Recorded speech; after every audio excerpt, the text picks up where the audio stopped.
Want to have your clip featured in the Skyrim Clip of the Week? Simply record the clip on your Xbox and then send it to me via message. My gamertag is iRyeni, that's IRYENI, and then you can message it to me over Xbox and I'll be able to view it. I look forward to seeing the clips that you guys send me. Now moving on to the video.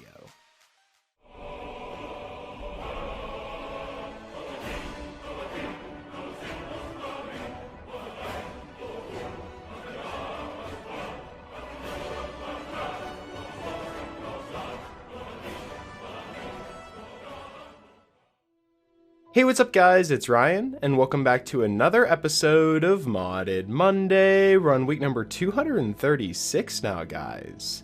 I've picked out 5 new mods for you guys to check out, and perhaps add them to your load order if you find them interesting. But like always, before we jump into them, I want to remind you guys that I'm partnered with GamerSupps, which in my opinion is the best energy drink on the market. So if that sounds like something you're interested in, be sure to check out the link in the description where you can go to their store page, and you can also use the code RTD for a 10% discount on all your purchases.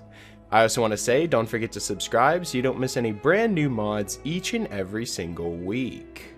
Now that all that's out of the way, we can jump into this week's mods, and starting us off we have the Starlit Lakes loading screens mod. Now the mod page reads that this is a collection of 100 new loading screens accompanied by various snippets of Tamrielic and Skyrim oriented lore. You'll see these loading screens every time you go through any type of door, whether it be you're entering an inner tavern, heading into your player home, if you're just fast traveling across Skyrim. Any different type of loading screen instance will be greeted with these brand new beautiful loading screens. And like I said, there's over 100 new screenshots and loading screens to see, so there's so many new pictures and, different type of content that you'll see every time you go through a door. And as you can see as I'm showcasing some of these here, they're absolutely beautiful looking. So if you're looking for a loading screen mod that maybe isn't too much memory space, because a lot of the ones that we've covered in the past take up, 50, 60 megabytes of space in a load order. But if you're just looking for one that doesn't take up too much space, this one comes in at 15.64 megabytes, and it offers over 100 new loading screens to look at, so this is a perfect mod to download if you're missing a loading screen mod and want to see some new high quality screenshots every time you go through a loading screen. And that's definitely why the Starlit Lakes loading screens mod comes in at our number 5 spot, so I'd strongly recommend downloading it and looking at some of these new loading screens for yourself. Coming in at our number 4 spot, we have a brand new mod that's more of a quality of life and small change to any type of character that you may be role-playing as. This is the YOT, or Your Own Thoughts mod. And the mod page reads that this mod basically changes most, if not all, of the second-person messages and texts in-game to make them first-person. This makes everything a lot more in-depth, and this is basically the little brother of the TTYM mod, which is the Think to Yourself messages, as this takes a lot of influences from it and expands upon it as well. The mod creator was a bit disappointed to see the mod abandoned like that, so they decided to make their own mod, which is this Your Own Thoughts mod, which is a huge expansion upon the original. And he also explains that the importance of this mod is immersion for the main game and its DLCs. And like the Think to Yourself messages mod, it'll do more than just change you to I. The messages are constructed to seem more natural and immersive. And although this mod may seem very tiny, I really do enjoy everything that it brings to the table here, because, I never really noticed whenever you go to quick save, it just says quick saving at the top left corner, but they could just add a little spin onto that. So with this mod, whenever you go to quick save, it says progress quickly scribbled, which makes it so like you're maybe pulling out your journal and writing down everything that happened. It's more so just a quality of life immersion builder, and it just makes it so you can fit into your character a lot better. And other examples like I could possibly think of here, let's see, we have, whenever enemies are around and you try to wait, it'll say I can't wait around whenever there's enemies nearby, or something along those lines. It'll say I'll have to fight, or I'll have to finish my fight before I can wait. And like the different messages that it gives you, it just makes it so that you're the one saying the messages instead of just the game director saying that this is what you can and can't do. It's your actual character saying what he is capable of or not capable of. So if you have a free mod slot in your load order and you're looking for that one mod that's just the icing on the cake whenever it comes to immersion, then the YOT, or Your Own Thoughts mod, is definitely a mod I'd recommend checking out, and that's why it's featured here at our number 4 spot, so I'd recommend downloading it and trying it out for yourself. Coming in at our number 3 spot, we have a brand new beautiful player home located just outside of Riften, and this is the Riverside Apartment.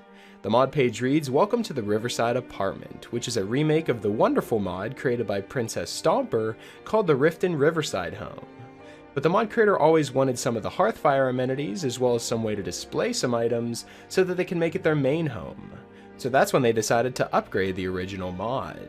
This home now has tons of storage, a bathtub that you can sit and soak in, and all of the main crafting stations from alchemy, enchanting, tanning, smelting, anvil, a workbench, and a grindstone, along with a cooking pot and oven.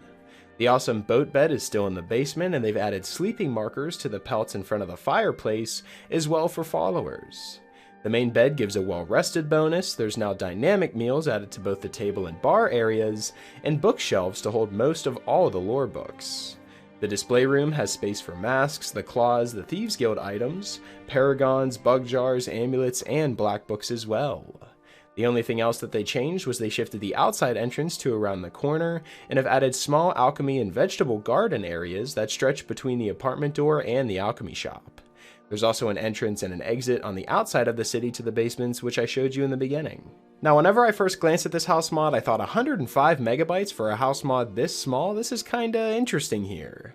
But whenever I got around to everything that this house actually brings to Skyrim, you know, you have an outside area that you can actually enter and exit your house from, as well as an entrance on the inside of Riften. So if you're playing a thief character, this would be perfect because you have quick exit and entrance whenever you'd like around Riften there. And then you also have 3 different areas that you can display things in. You have the actual display room, which has everything from the vanilla game, you know, all of the quest items that you can find and display in your room there. And then you have a sweet looking aquarium that I really enjoy. I actually didn't expect it to look this good, but I really enjoy how they have the, you know, underneath side of the deck that you can see on the outside. It's all glass, you can see fish going left and right, and then the floating barrels that are on the outside of the city as well. I thought that was a really nice touch to the house mod there.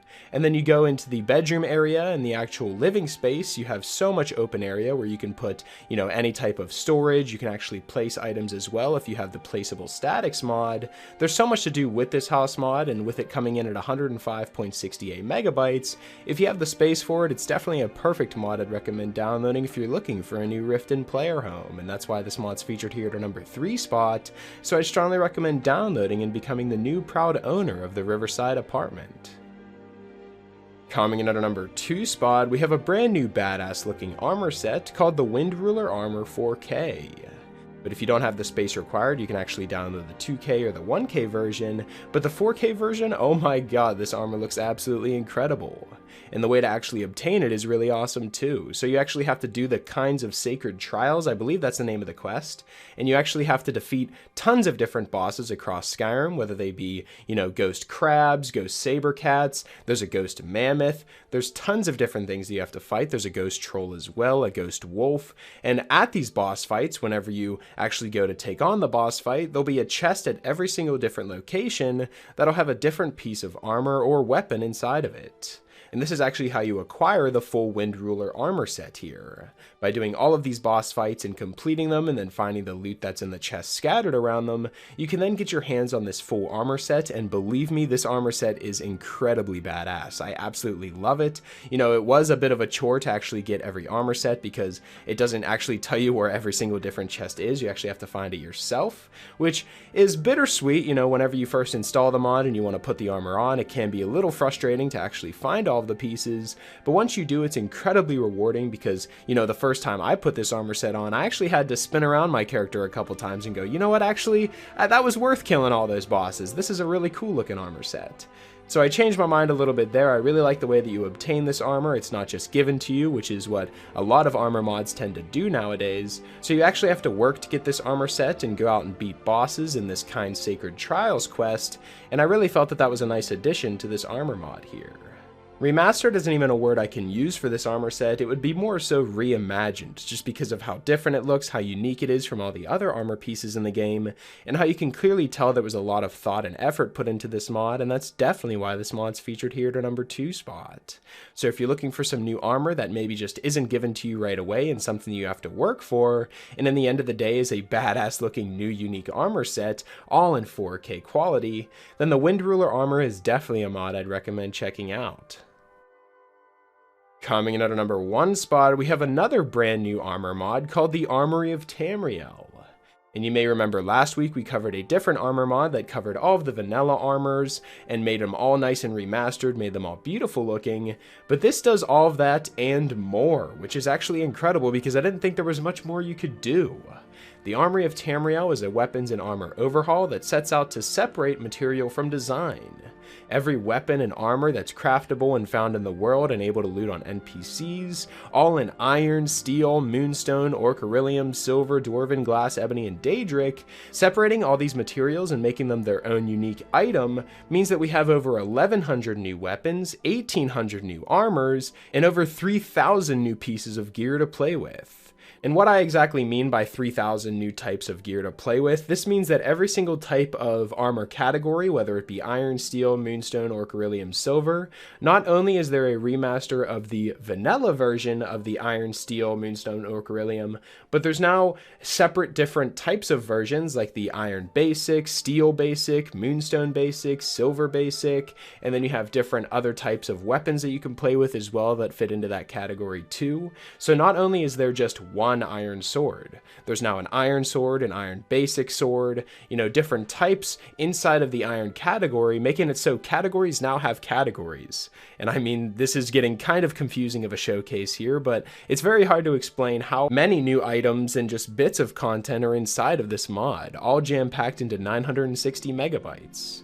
And if I had to compare this armor mod with the armor mod that was featured at the #1 spot last week, because they do pretty much the same thing, they cover all of the vanilla armors, they make them all nice and remastered and give you more armors to wear, I feel as though if you're looking for the best looking armor set that's going to fit your character and have the highest quality textures, then you'd want to look at last week's episode, but this one gives you so many new choices that this would be a mod that you'd want to install if you want to just have infinite choices on what to wear in Skyrim as well. And you can also mix and match different types of armor sets, and there's just so many more choices you have with this armor set than the previous week's episode. So I would say if you're looking for the best high quality textured armors, we'd go to last week's episode, but if you're looking to have infinite choices on how you look and how you play Skyrim and just how you set up your arsenal and what you put on display, then the Armoury of Tamriel is definitely a mod I'd recommend checking out, and that's why it's featured here at our #1 spot, so I'd strongly recommend downloading it and trying out some of these new weapon combinations and armor styles for yourself. So that's pretty much it for this week's episode of the top 5 Skyrim mods of the week. Hopefully you guys did enjoy, and if you did, I'd appreciate it if you left a like and subscribe if you're new. It really helps me out a lot. And if you have any suggestions for mods you'd like me to cover in future top 5 mod episodes, be sure to let me know in the comment section below, or you can follow me on Twitter. I'll be sure to leave my Twitter in the description, and you guys can follow me on there and leave me suggestions there as well. Special shout out to my Patreon supporters. Thank you guys so much for everything that you guys have done for me. And yeah, that's pretty much it. Hopefully you guys did enjoy, and I will talk to you guys later.